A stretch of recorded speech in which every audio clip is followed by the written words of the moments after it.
দেখুন আমি একটা মেয়ে মানুষ, আমি একজন মানুষ, তো আমাকে যে কোনো ক্যারেক্টারই, একজন রিক্সাওয়ালার ক্যারেক্টার প্লে করতে হতে পারে, একজন ফকিরের ক্যারেক্টার প্লে করতে হতে পারে, বা একজন প্রধানমন্ত্রীর ক্যারেক্টার প্লে করতে হতে পারে। এখন আমি যদি রাজনৈতিক বিষয়ে আমি এখনকার সময় প্রধানমন্ত্রীর ক্যারেক্টার প্লে করে আমাকে যদি জেলে যেতে হয়, তাহলে আমি দর্শকদেরকে বলবো বা আমি প্রধানমন্ত্রীর কাছে প্রশ্ন করতে চাই, তা আমি কোন ক্যারেক্টারটা প্লে করবো? তাহলে কি আমি অ্যাক্টিংই করবো না? এটা আমার একটা প্রশ্ন থাকবে সবার। এটা তো অবভিয়াসলি প্রভাব পড়ে যখন একজন আর্টিস্টের এরকম একটা ব্যাকগ্রাউন্ড হচ্ছে বদনাম হয়ে যায়, তখন তো অবভিয়াসলি তার ফ্যামিলি ব্যাকগ্রাউন্ড, তার হচ্ছে কাজের ব্যাকগ্রাউন্ড, সবকিছুতে তো একটা নেগেটিভ প্রভাব পড়ে।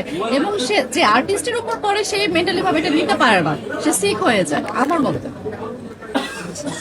সর্বশেষ দর্শকদের উদ্দেশ্যে আপনার কি বলা যায়?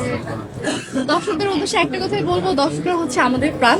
আপনাদের জন্য অনেক কাজ করে যাচ্ছি আমি, নতুন অভিনেত্রী। হ্যাঁ, আমি অনেক বছর, আমার হবে টানা 3 থেকে 4 বছরের ক্যারিয়ার। আমি এখনো নতুন, তবে হ্যাঁ আমি ভালো কাজের সাথে থাকতে চাই এবং আমার বেশ কিছু ভালো ভালো সিঙ্গেল ড্রামা যাচ্ছে, ধারাবাহিক যাচ্ছে। আপনারা অবশ্যই আকিজনের সাথে নাটকগুলো দেখবেন।